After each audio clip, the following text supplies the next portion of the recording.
Pernah kepikiran nggak semua jejak digital kita, foto, chat, riwayat browsing, itu sebenarnya punya siapa sih? Hari ini kita bakal bongkar aturan main yang melindungi data pribadi kita. Percaya deh, setelah ini cara Anda melihat dunia online bakal berubah. Oke, kita mulai dari yang simple banget. Pernah nggak sih lagi asik main HP, terus ada yang ngintip chat kita dari samping? Pasti rasanya risih banget kan? Padahal isinya mungkin cuma nanya, lagi di mana? Nah, perasaan sepele itu inti dari semuanya. Privasi. Ini bukan soal nyembunyiin rahasia, tapi soal siapa yang punya kendali atas ruang pribadi kita. Sekarang lupakan dulu deh soal berangkas yang dikunci atau rahasia-rahasia besar. Coba kita pakai sebuah gambaran yang lebih pas. Anggap aja privasi itu kayak rumah kita sendiri, tapi di dunia digital. Nah, kutipan ini pas banget buat ngejelasinnya. Anggap aja privasi itu kayak pagar di sekeliling rumah digital kita. Kita pasang pagar kan bukan karena kita nyembunyiin sesuatu yang aneh-aneh di dalamnya ya kan. Tapi karena kita yang punya kuasa. Kita yang nentuin siapa yang boleh mampir dan siapa yang cukup di luar aja. Semuanya murni soal kendali. Di slide ini kelihatan jelas banget bedanya. Di kolom kiri tuh semua salah kaprah soal privasi. Katanya kalau minta privasi, pasti ada yang disembunyiin. Salah besar. Yang benar itu yang di kanan. Privasi itu soal kendali, soal harga diri, dan soal kita punya hak buat milih siapa aja yang boleh bertamu ke kehidupan digital kita. Intinya, kita kaptennya. Tapi disinilah kita sering kejebak. Ada istilahnya paradoks privasi. Di satu sisi, kita teriak-teriak minta privasi dilindungi. Di sisi lain, coba deh inget-inget, seberapa gampang kita ngasih data pribadi cuma buat dapat diskon atau nyobain aplikasi gratisan. Hayo ngaku, kita semua sering banget kayak gitu kan? Dan ini contoh paling gampangnya. Kita pengen privasi, tapi cuma buat filter foto yang lucu-lucuan, kita rela kasih akses ke seluruh galeri, kontak, bahkan mikrofon. Nggak masuk akal kan? Nah, inilah tantangan terbesar kita di zaman sekarang. Terus gimana solusinya? Gimana caranya kita keluar dari paradoks ini? Nah, disinilah negara hadir. Bukan cuma ngasih payung hukum, tapi juga perisai. Namanya Undang-Undang Perlindungan Data Pribadi atau UU PDP. Yuk kita bedah, senjata apa aja sih yang dikasih undang-undang ini buat kita? Pertama-tama, kita harus ngerti dulu apa itu data pribadi. Menurut UU PDP, bayangin aja data diri kita itu kayak kepingan-kepingan puzzle. Satu kepingan, misalnya cuma nama doang, mungkin kelihatannya nggak bahaya. Tapi, begitu perusahaan ngumpulin kepingan lain, alamat, tanggal lahir, nomor HP, mereka bisa nyusun gambar yang utuh banget tentang siapa kita.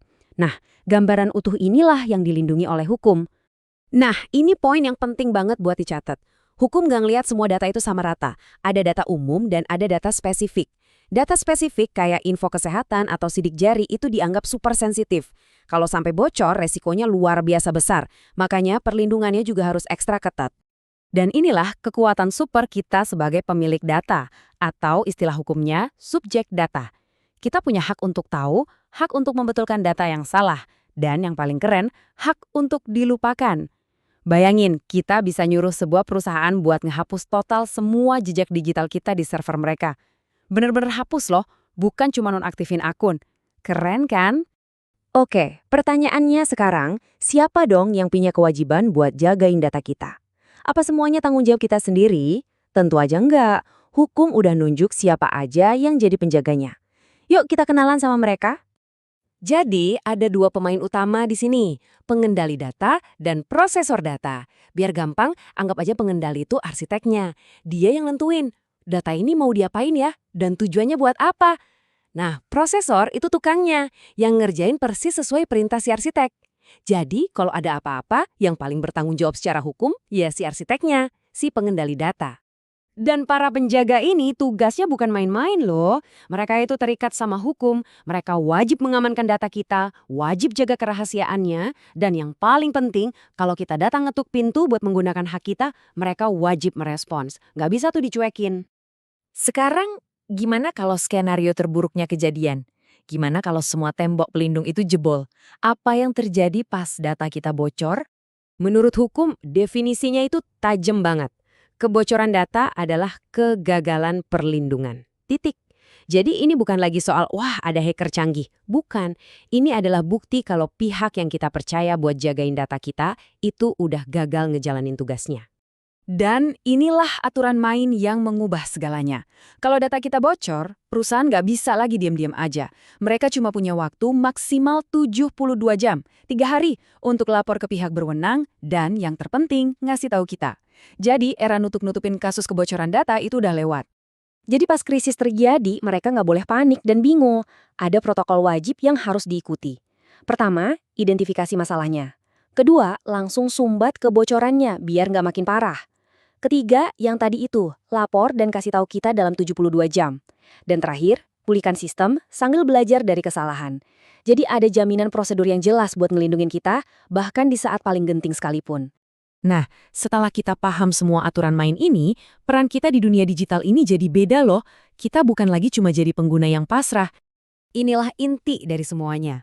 Tahu soal aturan ini tuh kayak dapat upgrade. Kita berubah dari yang tadinya cuma pengguna pasif yang ngeklik setuju tanpa baca, jadi warga negara digital yang aktif, yang ngerti hak-haknya, dan berani nuntut kalau ada yang gak beres. Jadi saya mau tinggalin satu pertanyaan buat Anda renungkan. Besok, pas Anda mau install aplikasi baru, atau pas ngeklik tombol I agree, apa yang bakal Anda lakukan secara berbeda? Sekarang, Anda udah tahu, data Anda adalah hak Anda. Keputusannya ada di tangan Anda.